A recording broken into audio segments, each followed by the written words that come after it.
Namaskaram. This is chapter 14 in our special series Gems from the Gita on FOV Sense. In a college, on the first day of the academic year, a professor questioned his students why each had chosen to study Bachelor in Social Work, the graduation program that they had enrolled for. The first student said she took admission in this college because it is very close to her house and she does not want to travel far. Moreover, she had never looked into other courses at all. The second student said he wished to study in social work in order to join a social organization of international repute like the United Nations or World Health Organization, so that he can earn a hefty salary, get status and prestige in the society for being associated with such an organization. But the third student said that he has joined the course as he is very keen to contribute his services to the upliftment of the society and bring about some transformation at least in the lives of a few people during his lifetime. So he wishes to gather required knowledge for being able to do the same. In this casual conversation in the classroom, the teacher could easily understand at what level of the gunas each student is operating from, simply based on their intention of choosing the graduation program.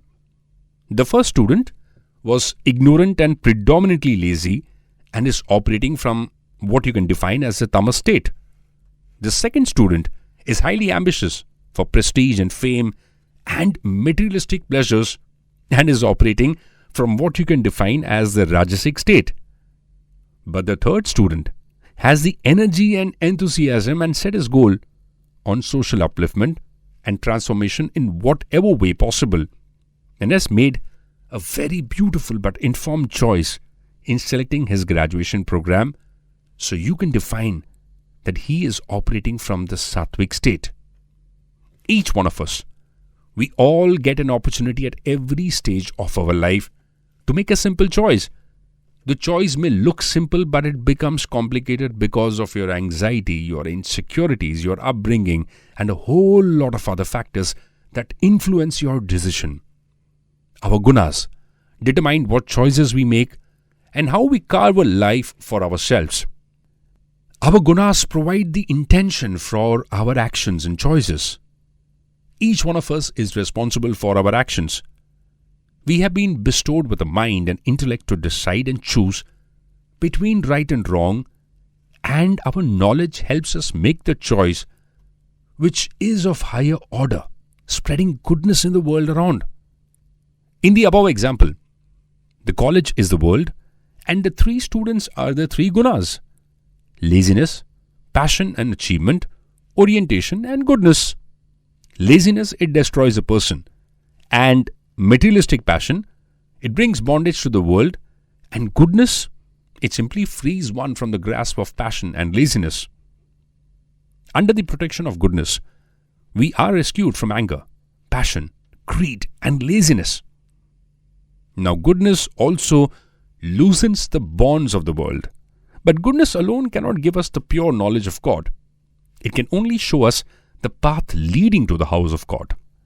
We have to rise above the three gunas and develop love for God.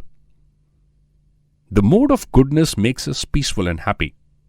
In this mode, one studies scriptures, will not harm anybody, and will work very honestly. When we are in that mode of passion, we become extremely greedy for wealth and power. We will work hard to enjoy material pleasures and will do anything to satisfy those selfish desires. And when we are in the mode of ignorance, we can't tell the difference between right and wrong action and will do sinful and forbidden activities. We become lazy and careless. We lack intelligence and we have no interest in spiritual knowledge. Now in the Mahabharata too, we see that all the main characters had all the gunas in varied proportions, which ultimately led them to either side of the war. Yudhishthira had a mix of sattva and rajasic guna. He did not allow his sattvic guna to overpower his rajasic guna because of his devotion to Sri Krishna, God himself.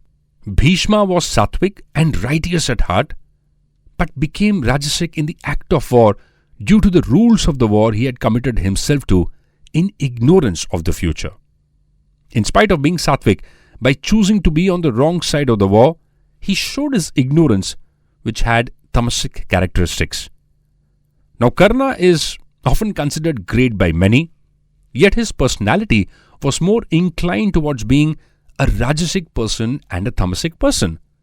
He is popular as Danveer Karna, yet he did not do anything for all those who suffered in the society in the same way that he had suffered.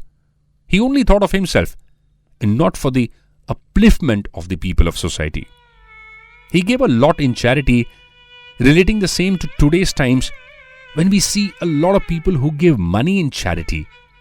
But the truly social conscious person is one who share their knowledge and time with people in the society for their upliftment. They expect nothing in return. Dushasana was a totally tamasic person because he only followed the order of his brother Duryodhana and had no knowledge of right or wrong.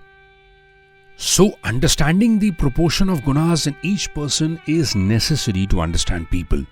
One must always be ready to adapt themselves to situation and not bind themselves to any commitment blindly. Situations keep changing because change is the only thing that is constant in our lives. Our commitments may force us to be on the wrong side, completely covering our goodness with tamasic traits. Please do comment in on what you feel about the chapter.